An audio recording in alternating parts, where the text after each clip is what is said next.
You are 11 years old, and you already know that your father's hands are not like other fathers' hands. Other fathers come home with groceries and stories about the office.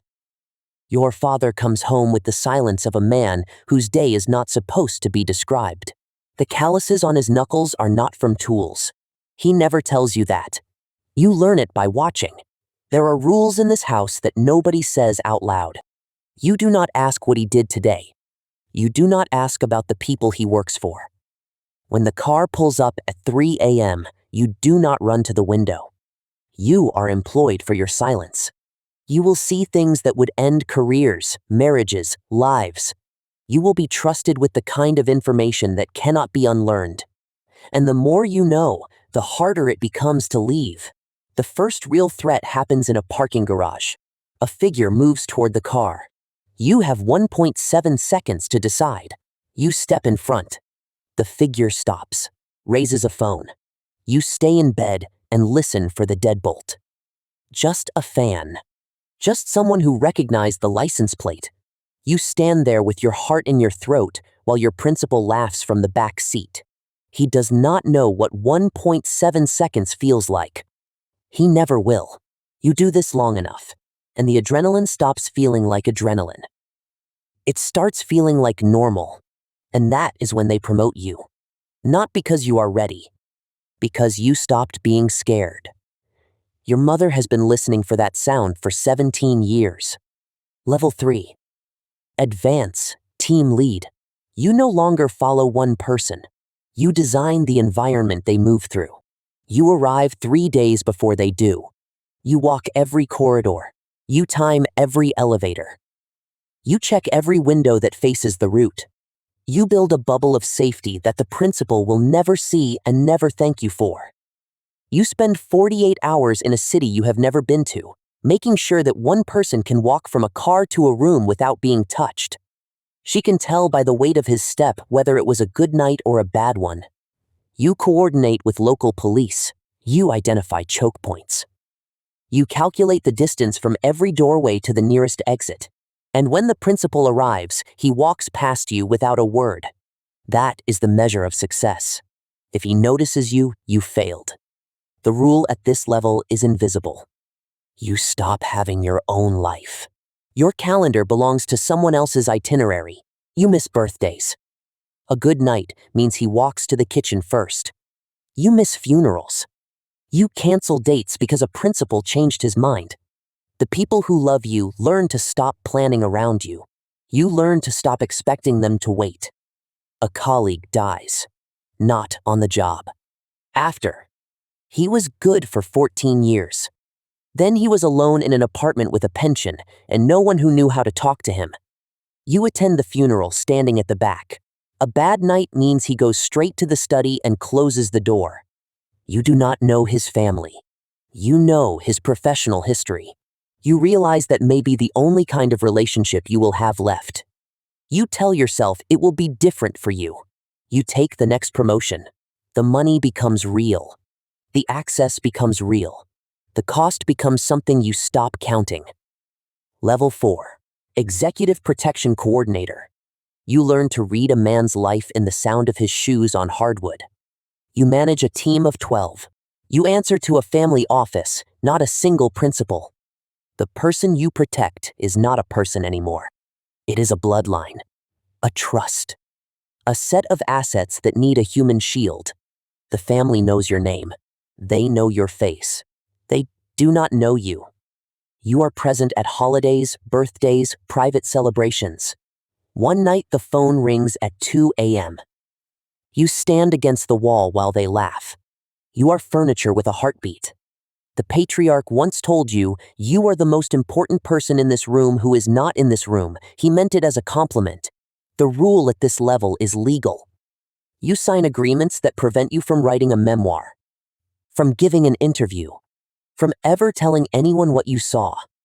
Your career becomes classified. Your history becomes someone else's property. The things you survived are now protected by non-disclosure agreements. Your mother answers it in the dark. You do this for another decade. The years blend. The faces change. The threats evolve. Your body starts to remind you that you are not 22 anymore. Your knees, your back, the way you do not sleep through the night anymore. Level 5. Security consultant. She does not say much. You no longer stand in front of doors. You tell other people where to stand.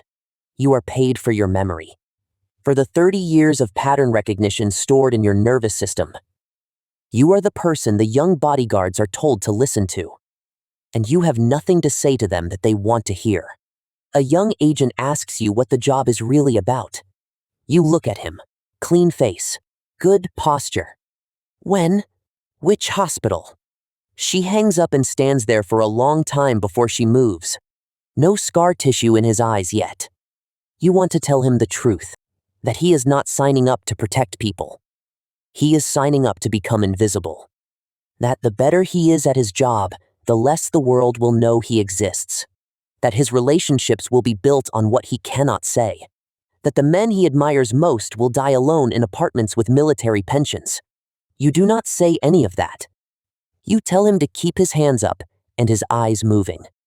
He will learn the rest on his own. She does not cry. Everyone does. Your phone rings at 2 a.m.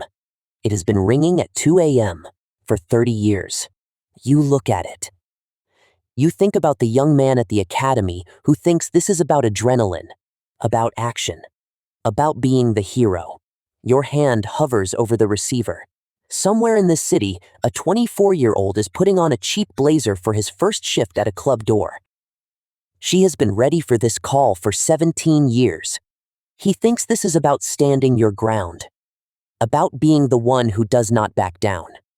He is building a body that can take a hit for a world that will never know his name. He does not know yet that he is not building a career. He is building the muscle memory for a life he will never be able to describe. The door was never the point. The door was the last place you could still walk away. Your father is alive. The man he was protecting is not. You learn that night that the job has a price, and the price is not paid by the man in the suit. It is paid by the people who wait for the phone to ring. A week later, he finds you practicing in front of the mirror, feet apart, hands loose, eyes dead ahead. He does not smile. He says, "Standing like that will get you killed if you do not know what you are protecting." Then he walks past you to the bedroom. That is the first and only lesson he ever gives you. It is enough. Years pass. The house does not change. The absence does not shrink. You learn to read a room before you enter it. You learn that most people are not paying attention. You learn that the ones who are paying attention are the ones you should worry about. By the time you are old enough to leave, you already have the posture of a man who expects trouble. That is not pride. That is the inheritance. You leave, not because you want to, because staying in that house means becoming a man who waits for someone else's arrival. You do not apply for corporate jobs. You do not go to college. You walk into the only world your body already understands. Your first job is a door, a nightclub. Heavy bass, drunk men. Women in heels who look past you like you are furniture. You stand outside for 8 hours in a cheap blazer that does not fit. You check IDs. You say, "Not tonight," to people who were never getting in. You learn that most security is theater. The uniform is not authority. It is a target. The first fight happens on a Tuesday. A man twice your age swings at you because you asked him to leave. You duck. You react. It is over in 4 seconds. He is on the ground, handcuffed, bleeding from his eyebrow. Your hands are shaking, not from fear, from the realization that you were good at it. The manager claps you on the back. You do not feel like celebrating. That is the rule nobody tells you about this level. The first time you hurt someone on the job, it does not feel like a win. It feels like you crossed a line you did not know was there. And you will spend the rest of your career pretending that line does not exist. You do not stay at the door long. Someone notices the way you handled the fight. Someone always notices the ones who do not flinch. A man in a suit meets you outside your apartment. He does not offer you a job.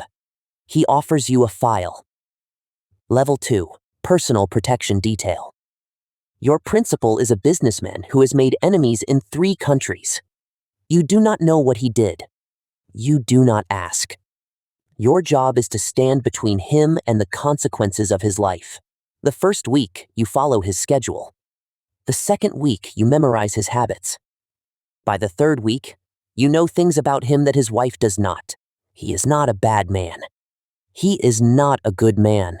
He is a man with a net worth that requires someone else to absorb the risk of his existence. You learn this quickly. The people who need bodyguards are not powerful because they are careful. They are powerful because they take risks. And your job is to be the consequence of those risks. The rule at this level is simple. You are not employed for your strength.